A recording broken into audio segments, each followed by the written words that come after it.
ஆண்டாண்டிற்கு இதுபோன்ற பருவமழை போன்ற காலங்களில் எடுக்கின்ற நடவடிக்கைகளுக்கு பிறகும் மழைநீர் தேங்கி இருக்கின்ற பகுதிகளை கண்டறிந்து ஆண்டாண்டிற்கு அந்த மழைநீர் கால்வாய்களை அமைக்கின்ற பணியை பெருநகரத்துடைய பணி தொடர் நடவடிக்கையாக இருக்கின்றது. அந்த வகையில் 2021ஆம் ஆண்டு இந்த ஆட்சி பொறுப்பேற்ற போது கண்டறியப்பட்ட இடங்களில் கிட்டத்தட்ட 80% இடங்கள் இன்றைக்கு மழைநீர் தேங்கா வண்ணம் கட்டமைப்புகளை உயர்த்தியிருக்கின்றோம். உதாரணத்துக்கு சொல்ல வேண்டுமென்றால் புரசைவாக்கம் தானா தெரு, அங்காளம்மன் தெரு, பட்டாளம் ஆஞ்சநேயர் கோயில், டிமலஸ் தெரு ஆகிய பகுதிகளில் தொடர்ந்து தண்ணீர் தேங்கி நிற்கின்ற நிலை. தற்போது அந்த டிமலஸ் ரோடு பகுதி முழுவதுமாக மழைநீர் கால்வாய் அமைக்கின்ற பணி நடந்து கொண்டிருக்கின்றது. இந்த பருவமழை கூடிய சீக்கிரத்தில் எவ்வளவு விரைவாக முடிக்க முடியுமோ அதற்குண்டான முயற்சிகளை மேற்கொண்டு வருகின்றோம். இல்லை என்றாலும் அடுத்த பருவமழைக்கு நிச்சயமாக அந்த பகுதியிலே தண்ணீர் தேங்காத ஒரு சூழல் நிலவும் என்பதை தெரிவித்துக் கொள்கிறோம்.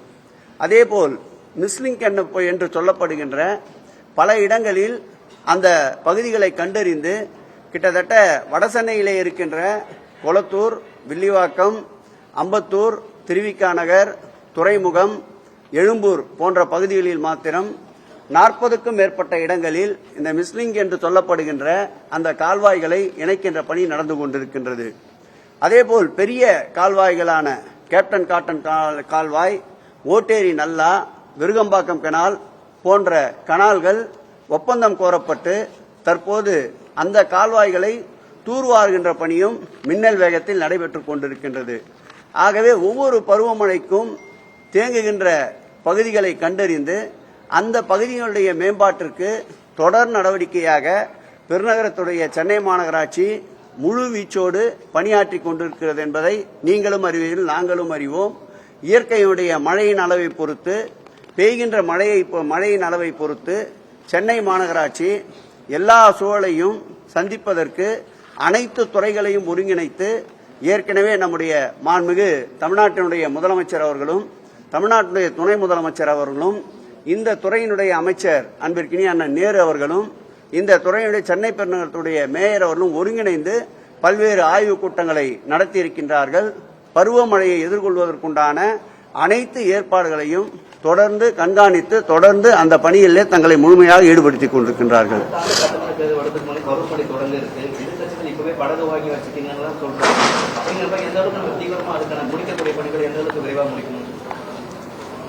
அதாவது அரண்டவன் கண்ணுக்கு இருண்டதெல்லாம் பேய் என்பார்கள், காமாலை கண்ணுக்காரனுக்கு கண்டதெல்லாம் மஞ்சள் என்பார்கள்.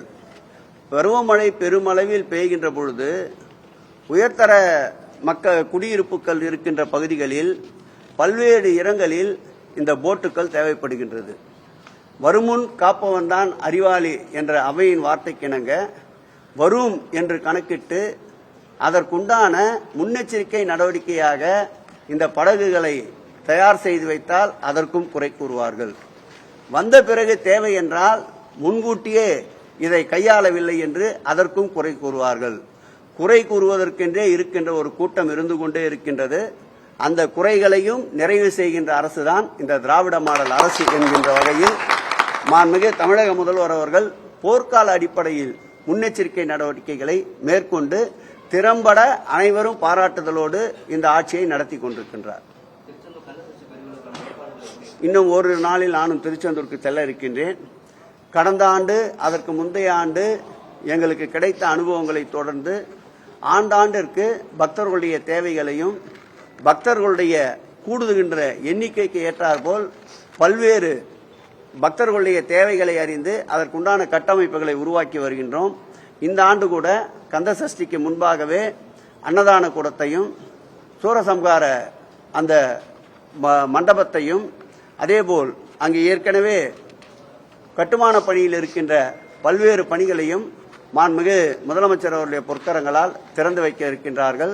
கந்தசஷ்டிக்கு கூடுகின்ற கூட்டத்தையும் பல்வேறு முருகர் கோயில்களிலே நடைபெறுகின்ற அந்த திருவிழாக்களுக்கு ஏற்றாற்போல் எடுக்க வேண்டிய முன்னெச்சரிக்கை நடவடிக்கைகளை 3 நாட்களுக்கு முன்பு துறையினுடைய சென்னை அறநிலைத்துறையினுடைய தலைமை அலுவலகத்தில் ஒரு ஆய்வுக் கூட்டத்தை நடத்தியிருக்கின்றோம்.